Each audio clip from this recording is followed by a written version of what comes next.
आपल्यासोबत स्वतः धनंजय मुंडे आहेत। साहेब काय सांगाल आज ज्या पद्मश्री धर्माधिकारी आघाडीवर आहेत? सुरुवातीपासूनच आम्ही सांगितलं होतं की महायुतीच्या उमेदवार पद्मश्री बाजीराव धर्माधिकारी ह्या निवडून येतील आणि चांगल्या मताने निवडून येतील। पण आज तर पुन्हा एकदा परळीनं महायुतीला ऐतिहासिक विजय दिला, राष्ट्रवादी काँग्रेस पार्टीला ऐतिहासिक विजय दिलाय। मी सर्वप्रथम परळीकरांचे, परळीच्या मतदारांचे पुन्हा एकदा ऋण व्यक्त करतो की त्यांना एवढा मोठा अभूतपूर्व या ठिकाणी विजय दिलाय। जवळजवळ सर्वच उमेदवार, या महायुतीचे सर्वच उमेदवार या ठिकाणी निवडून आलेले आहेत। 2-3 अपक्ष आहेत, ते सुद्धा महायुतीचेच आहेत। त्यामुळं दुसरं कुणीही इथं आता तर सध्या निवडून येण्यासारखं दिसत नाही। विरोधकांकडून टीका करण्यात आली होती, मात्र आज कसं बघता टीकेकडे?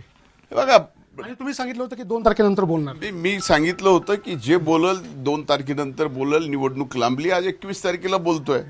आता तरी विरोधकांनी आपली जागा काय, आपली लायकी काय हे बघितलं पाहिजे।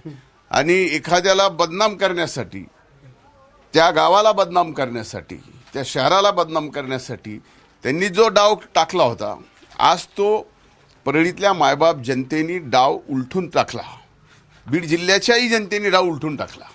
महायुतीच्या गेवराई, महायुतीची बीड, महायुतीची अंबेजोगाई ह्या नगरपालिका पूर्णपणानं आलेल्या आहेत। गंगाखेडमध्ये देखील विजय झालेला, कसं बघता इकडे? गंगाखेडमध्ये मागच्या वेळेस पराजय झाला होता, यावेळेस विजय झाला। माझी सख्खी बहीण मोठी त्या ठिकाणी विजय झाली आहे, माझा भाचा सुद्धा विजय झाला। आणि गंगाखेडच्या लोकांना जाऊन मी विनंती केली होती, एक सभाही घेतली होती आणि विनंती केली होती की तुम्ही या राष्ट्रवादी काँग्रेस पार्टीच्या पॅनलला विजयी करा। गंगाखेडचा अभूतपूर्व विकास करायची जबाबदारी माझी। आणि नक्कीच आम्ही हा शब्द देऊ शकलो आदरणीय अजितदादांमुळं। गंगाखेडची नगरपालिका असो, परळीची नगरपालिका असो, या बाबतीत मी आदरणीय दादांचंही अभिनंदन या ठिकाणी करतो। आमच्या राज्याच्या अध्यक्षांचंही अभिनंदन मी या ठिकाणी करतो।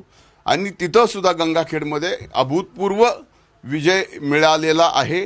आणि नक्कीच आता तिथल्या स्थानिक नेत्यांनी पाहावं की नेमकं काय आहे। साहेब, राज्यातले जे समर्थक आहेत तुमची एक वाट बघतायत की मंत्रिपदावर कधी विराजमान होणार? मी कधीही मंत्रिपदाच्या लालचेसाठी राजकारणात आलेलो नाही।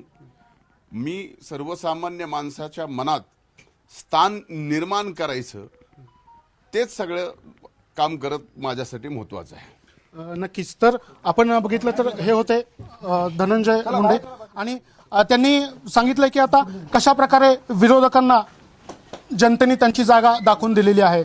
कॅमेरामॅन धनंजय दारुंटेसह मी स्वानंद पाटील, एबीपी माझा, परळी, बीड। एबीपी माझा, उघडा डोळे बघा नीट।